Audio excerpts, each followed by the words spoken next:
Welcome to another episode of Sharing is Caring. My name is Klaus Meisel from Agile Get Together, and my guest today is Rahul Desai, technical product owner.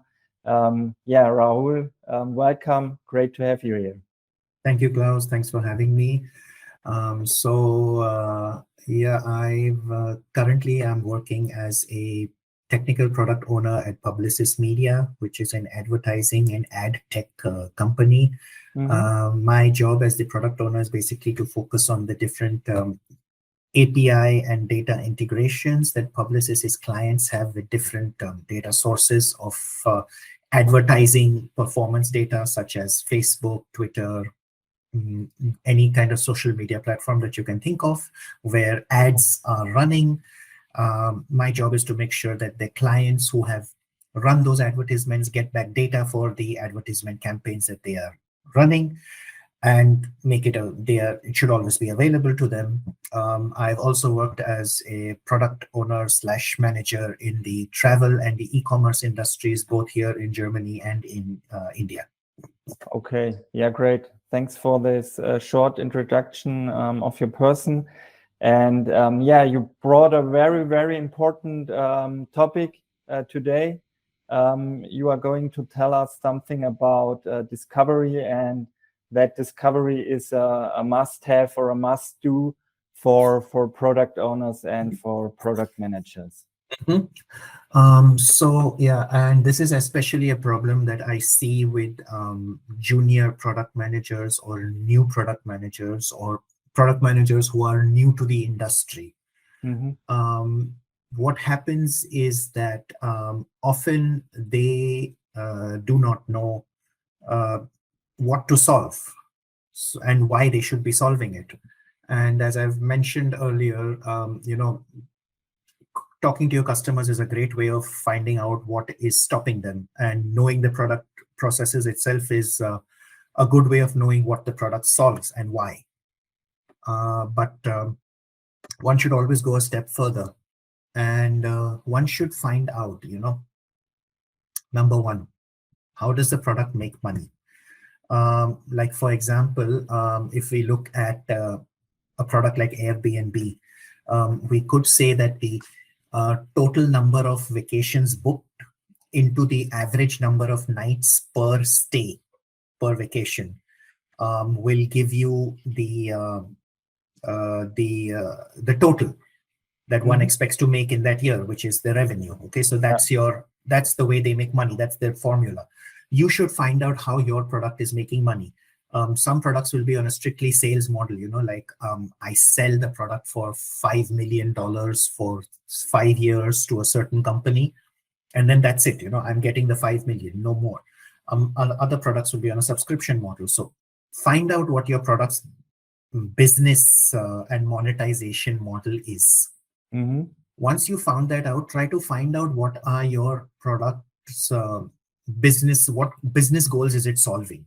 And for this, you should always talk to your business stakeholders. Like, for this quarter, what is your goal? Like, okay, you want to increase revenue or you want to decrease costs. These are usually the two goals that one has, in a business. And how do you want to increase revenue? Maybe you want to launch in new markets. Maybe you want to, decrease revenue by switching to another IT provider, for example. Okay, so all of these business goals are what product managers should find out. And then when they talk to customers and they get to know the product and how it's solving things, then they know, okay, so this is how the product goals and the customer pain points, if I solve these, this is what is aligning with the business goals. So always make sure that you have that North Star of what the business is trying to solve whenever you are trying to solve a problem for a product. Like, for example, if you are in, let's say, e-commerce, like a clothing store, for example, it doesn't make much sense for you to start looking at insurance as a possible additional revenue stream, right? Yeah, right. So you always have to make sure you're aligned with your business objectives and business goals whenever you are trying to solve a problem. So it's important to know what problem you solve to make money in the end. Did I get?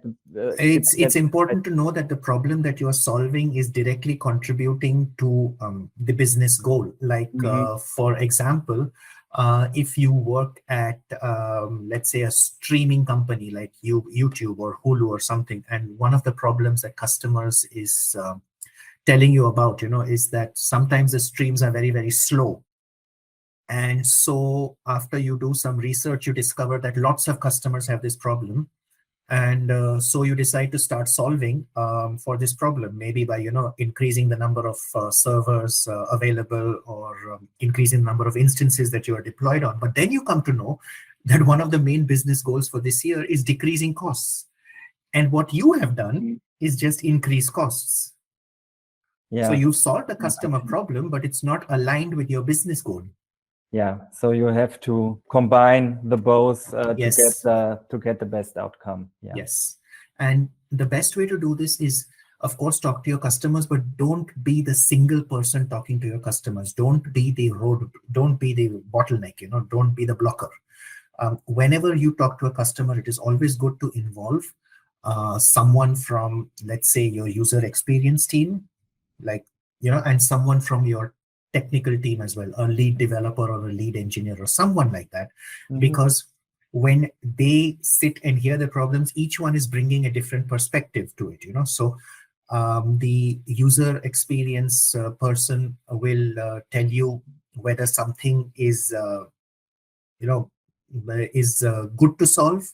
The engineer will tell you if something is technically feasible to solve.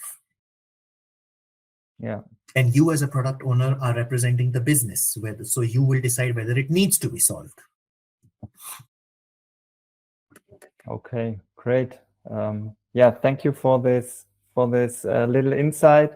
Yeah, so to summarize it, or I try to summarize it, the first point you said is you have to make sure that your product makes money, but combined with the goals the business has, right? Yeah, and the second one is talk to your customers, but not be the only person talk to the customers, but yeah, get different roles in this part of the discovery, and yeah, so have a better result. Yeah, and my personal recommendation is you should, if you can, especially if you're a new product manager, on LinkedIn or wherever you want to follow a person named Teresa Torres. Okay. She is an excellent person when it comes to knowing what to discover and solve for. Okay, she has a really good book which I have read called Continuous Discovery Habits. And if you're fortunate enough to take her Continuous Discovery Habits class, please do so. Okay, great. So big recommendation for Teresa Torres, following on LinkedIn. And yeah, Rahul, thanks again for this good advices. I think it's valuable for a lot of people here in the community who you are listened or heard this interview. Feel free to comment, to ask questions, to give us feedback. And yeah, thanks again, Rahul. Great to have you here in the interview. Sure. Thank you.